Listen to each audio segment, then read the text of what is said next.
Hello and welcome. I am Gimba Umar. Tonight, Chief of Air Staff boosts morale of the officers and men of the Air Force in Maiduguri, promises adequate attention to their welfare. Nigerian Armed Forces offers 1 million naira for information on the whereabouts of Colonel Samaila Inusa, kidnapped in Kaduna on Saturday. And Rivers State Governor Nyesom Wike vows to end kidnapping and other cases of insecurity in the state. And Al-Shabaab terrorists get hard knocks as pro-government forces kill over 100 militants in the northern Somalia.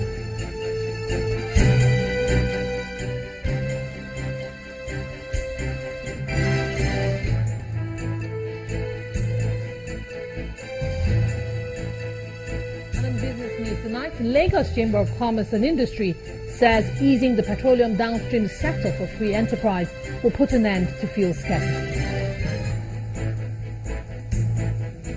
On sports news tonight, Nigeria's Super Eagles confident of victory tomorrow in the must-win African Cup of Nations qualifier against Egypt in Alexandria.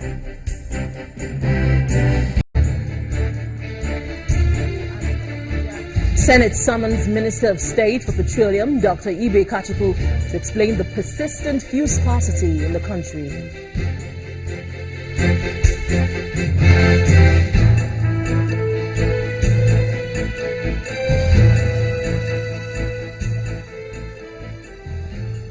We begin tonight with a definitive statement by the Chief of Air Staff, Air Chief Marshal Sadiq Abubakar, who has assured Nigerians that the fight against insurgency in the northeast will soon be brought to an end.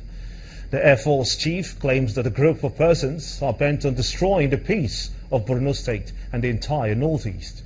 He applauds the commitment of officers and men of the Air Force Operations Unit for their dedication to national service. In the spirit of the Easter celebration, the Chief of the Air Staff visits Borno State to observe the Easter holiday with the troops.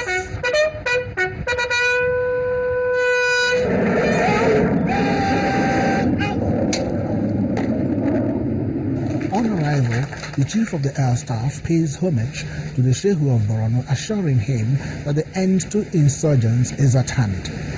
It is very unfortunate that in the last few years we have had to contend with this terrible group that has come to destabilize a very peaceful environment. I want to assure you, Your Royal Highness, that the armed forces of Nigeria are doing everything humanly possible to make sure that stability, peace and prosperity is restored not only to Borno State, but to the entire northeastern states of Nigeria. The Shehu of Borno laments the damage the insurgents have done to the kingdom, which has been in existence for over 1,200 years. So many things have happened to people of Borno, both good and bad, but Borno was never defeated. Leaving the palace of the Shehu of Borno, the Chief of Air Staff heads to the internally displaced persons camp in Dalori, where the force has an emergency hospital for an on-the-spot assessment of the situation in the camp. The commanding officer of the 79 Composite Group Medical Center and the administration officer of NEMA comments on the condition at the camp.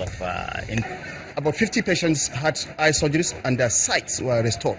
So far we have about 130 people on the line for another round of eye surgeries. The total number of the population, that's the IDPs in the camp, has risen up to about 28,000. Even though registration is still ongoing.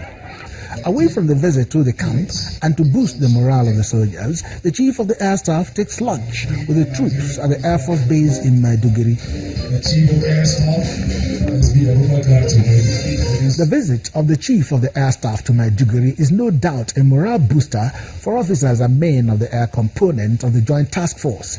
And with the assurances by the Air Chief, the end to insurgency in Nigeria may indeed be in sight.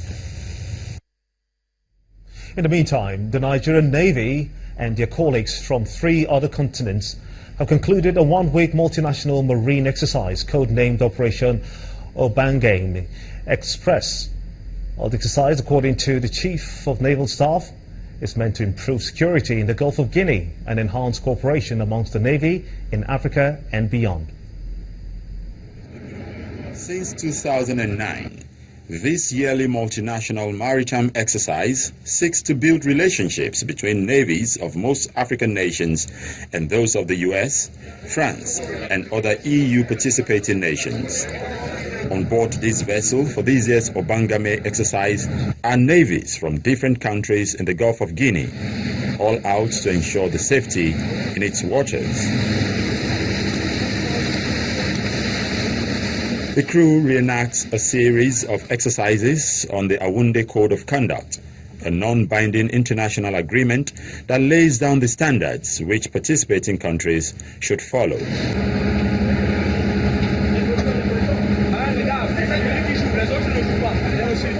32 different nations and international organizations from 4 continents participated in the visit, search, arrest, rescue, seizure, maintenance, security, and surveillance exercises, including the tactical measures in reclaiming hijacked ships from pirates. U.S. Africa Deputy Commander for Regional Operations, Vice Admiral Michael Franken, and the Flag Officer commanding Eastern Naval Command, Rear Admiral Atiku Abubakar, speak on the exercise. There can be no rogue activity at sea, and therefore we want to encourage that the Gulf of Guinea nations, and we've seen this in the past, a continuous improvement process as the Gulf of Guinea nations and the various ministries within each country share the best practices and the necessary tenets for good commerce between themselves. So the United States is only here as an international partner. We're developing our capacities, and it has come out very clearly during the exercise. Aside from that, it affords us to see how our equipments can operate, how equipments from other countries with Nigeria can operate together and be effective in provision of maritime security. For the men of the Nigerian Navy, more can still be achieved if more vessels are deployed. For now, we bought houseboats in order to ensure that we have our men at choke points in the Niger Delta. So there's always we can easily react to any issue of piracy or kidnapping within the creeks. During the week-long exercise, 3 Nigerian ships, NNS Centenary, NNS Okpabana, and NNS Prosperity, and an helicopter participated.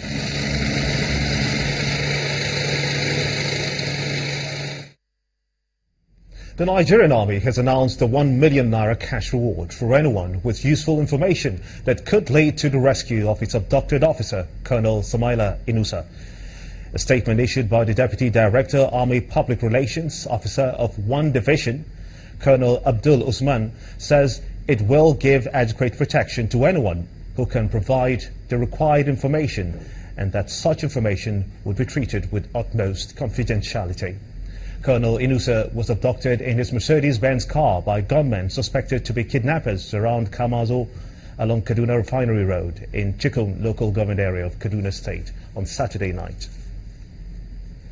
Providing adequate security for citizens is the top priority of every state government, and one who says he is determined to ensure that it's the Rivers State Governor, Nyesom Wike. Governor Wike affirmed that his administration is determined to end kidnapping, cultism, and other vices. He was speaking on our breakfast program, Sunrise Daily, where he also highlighted some of his administration's achievements. The issue of security here, on one hand, is not political. I have told you there are court wars which we are fighting to stop, and that there's a political dimension that has come in by making sure you don't solve this problem by destabilizing the system working, removing the commissioner of police at all times. The federal government should support me by making sure that they leave the security heads to stay for quite a time and plan the security strategies to eliminate criminality in the state. It may not be business as usual any longer. We have passed laws to say, look, if you catch a kidnapper,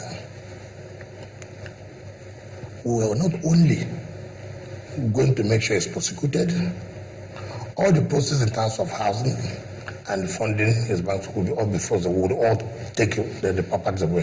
That in a way you're discouraging them. 2, go all out against the cultists. See, when you say, I said, if you are coming here, write your will. If you are coming to deny the people, to subvert their will, the people will resist. And the people did resist. With benefit of hindsight, yes. Do you think that you shouldn't have used those words? Well, it is to let you know that, look, you don't come and play any funny game. So you don't regret using those words? If as I speak today, I don't, because that has kept them on their toes. I can say that one reason why it will be difficult for anybody to win us in this election is because of the projects I have embarked upon and have completed in the state today. Take, for example, in terms of welfare, civil servants are happy. Of course, you know that no civil servant will have anything to do with you when at the end of the day he or she cannot take his wages. That's why they can't compromise it. Pensioners, old men and women, at the end of the month cannot take their money and go home. Today, you see them praying for us, for this government every day. In terms of fiscal infrastructure, Port Harcourt as a local government, Port Harcourt as a city of government. If you go to Borokri, let the people say by themselves what is on ground. But ask anybody to go to jail today, see the state of the roads. The River State Governor Nyesom Wike with our Sunrise Daily crew. Moving on to other stories now, Nigeria's former president Olusegun Obasanjo is commending efforts made by the federal government to win the war against insurgency in the northeast. The former president, who is in Maiduguri, the Borno state capital, on a 2-day visit to the University of Maiduguri today, says there is evidence the Nigerian army has been restructured. On his part, Governor Kashim Shettima called on the federal authorities to support victims of insurgency as the state continues to rebuild communities destroyed by insurgents. In part 2, after the break, more on the security situation in the country. We have here a retired officer, Major General Cecil Esekagbe, to discuss the issues. Stay with us.